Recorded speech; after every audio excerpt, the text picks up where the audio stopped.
हमारी प्रार्थना है कि आप प्रकाश स्तंभ के पुत्र हैं, प्रकाश फैलाइए।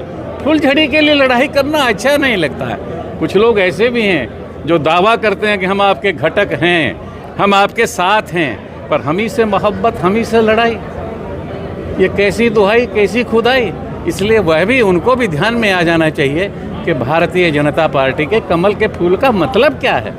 हमको प्रतिपक्ष के बारे में कोई शिकायत नहीं है। उनका धर्म है, हमेशा से सत्य और असत्य के बीच में युद्ध रहा है, धर्म और धर्म के बीच में युद्ध रहा है।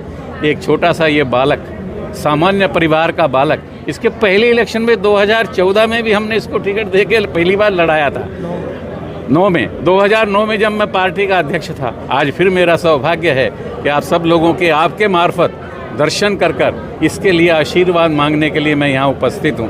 पूरी से हमारे पास ये रेयर पटके होते हैं जिसको जगन्नाथ पहनता है, वो जगन्नाथ का पटका, वाहे गुरु नानक का पटका, बुम्मन शाह का पटका, दक्ष प्रजापति का पटका जिसको कुंभार जाति कहते हैं, सतगुरु राम सिंह का पटका, सभी पटके इसमें शामिल हैं। और आप सबका आशीर्वाद इसको डटकर मिले, इसी प्रार्थना के साथ आपको सबको नमस्कार करता हूँ, प्रणाम करता हूँ और आपका आशीर्वाद चाहता हूँ। बहुत बहुत धन्यवाद, प्रणाम। आशीष पाल जी जो हमारे रानिया से विधानसभा से भारतीय जनता पार्टी के प्रत्याशी है, उनके कार्यालय का उद्घाटन उड़ीसा के पूर्व राज्यपाल प्रोफेसर ऋषि लाल जी द्वारा किया गया। मैं इनको हार्दिक शुभकामनाएं देता हूं और सभी रानिया वासियों से अपील करता हूं कि वो ज़्यादा से ज़्यादा मत अपने भाई शीशपाल कंबोज भारतीय जनता पार्टी के कमल के फूल के निशान पर लगाएं और भाई शीशपाल जी को चंडीगढ़ विधानसभा में भेजने का कार्य करें ताकि रानिया का समुचित और संपूर्ण विकास हो सके।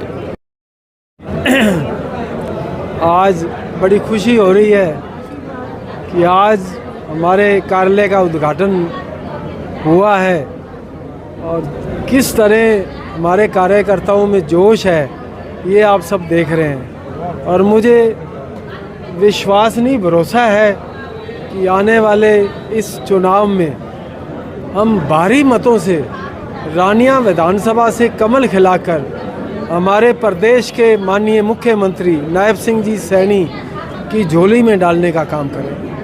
चैलेंज क्या मान के चले? रानिया विधानसभा की बात करें, चैलेंज तो आप सब जानते हैं कि पिछले 10 साल से हरियाणा में भी भारतीय जनता पार्टी की सरकार चल रही है और राष्ट्र भारत में भी भारतीय जनता पार्टी की सरकार चल रही है। इन 10 सालों में कितने विकास कार्य हुए।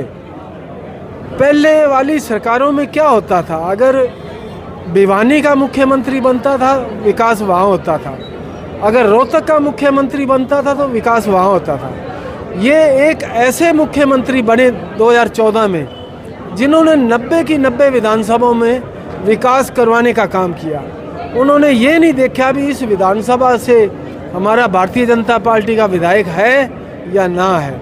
उन्होंने समान रूप से हर विधानसभा का विकास करवाने का काम किया। मैदान में सर कई उम्मीदवार और भी हैं जो कह रहे हैं कि हम आएंगे, हम आएंगे, हम आएंगे। कोई बात नहीं, अभी कांग्रेस का तो आप देख रहे हैं, उनको समझ ही नहीं आ रहा अभी किसको मैदान में उतारें। कुछ हमारे साथी जो 5 साल भारतीय जनता पार्टी में रह के मलाई खा के आज वो आज़ाद लड़ने की सोच रहे हैं, तो उनको भी हम धन्यवाद करते हैं और सद्बुद्धि देगा वाहेगुरु।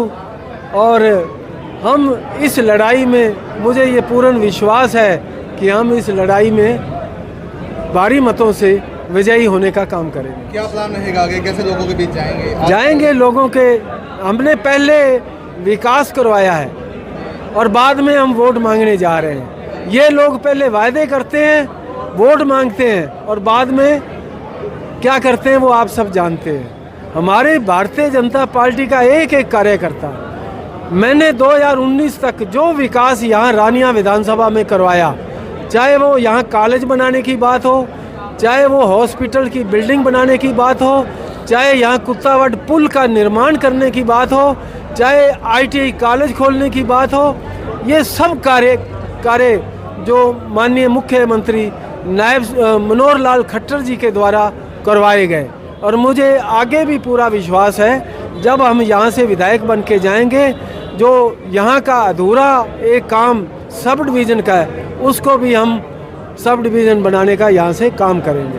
शीशपाल जी, थोड़े समय पहले आपको यहाँ के अपने जिलाध्यक्ष की कमान संभाली गई, हाथों हाथ आप लोगों को टिकट भी दी जाती है, तब कैसे हाईकमान का धन्यवाद? मैं शीर्ष नेतृत्व का और हरियाणा नेतृत्व का बहुत ही धन्यवाद करता हूँ, जिन्होंने मेरे से छोटे से कार्यकर्ता पर विश्वास जताकर मुझे जनता के बीच में कमल देकर भेजा है। मैं उनका तहे दिल से शुक्रिया कहता हूँ। आप ये देखो कि रानिया की जो जनता है, रानिया का जो संगठन है, रानिया के जो हमारे पदाधिकारी हैं, कितने उत्साह के साथ अपना कार्यालय के उद्घाटन पे आए हैं। सारा भाजपा एक मत हो के शीशपाल कंबोज अपने आप को समझ रहा है और शीशपाल कंबोज समझ के अपने आप को चुनावी मैदान में लेके जा रहा है। आज हमारी रानिया की उद्घाटन में आप देख सकते हो सभी प्रकार के प्रदेश, जिला, मंडल, बूथ स्तर के सभी कार्यकर्ता एक स्तर है। चाहे हमारे पूर्व में चुनाव लड़े हुए रामचंद्र कंबोज जी की बात करो, चाहे हमारे पूर्व जिलाध्यक्ष यतिंदर सिंह जी की बात करो, चाहे हमारे जगदीश जी चोपड़ा की बात करो, चाहे हमारे पूर्व राज्यपाल हमारे गणेश लाल जी की बात करो, सारा संगठन जिले का, प्रदेश का इकट्ठा होके अपने आप को शीशपाल कंबोज समझ के इस इलेक्शन को, इस चुनावी रन में कूद पड़ा है। और निश्चित तौर पे भाजपा की इस बार यहाँ पे ऐतिहासिक जीत होगी और इस बार यहाँ पे पहली बार भाजपा का प्रत्याशी आपको कमल का फूल खिला के दिखेगा। चैलेंज क्या माना जाए सर, इस चुनाव की बात करें, रानिया विधानसभा की बात करें? देखो, चैलेंज इस बार कुछ नहीं है। इस बार रानिया की विधानसभा के लोगों ने ये ठाना है कि इस बार भाजपा का कमल का फूल यहाँ पे रानिया से जिता के भेजना है। आप इस भारी उत्साह को देखो, बाहर की तरफ भीड़ देखो, अंदर कार्यकर्ताओं की लाइन देखो। मैं बहुत बधाई देता हूँ पूरे रानिया विधानसभा और सिरसा जिला के प्रत्येक कार्यकर्ता का, जिसने इस उद्घाटन समारोह को, इसको बहुत भव्य रूप देने का उत्साह के साथ बनाया है।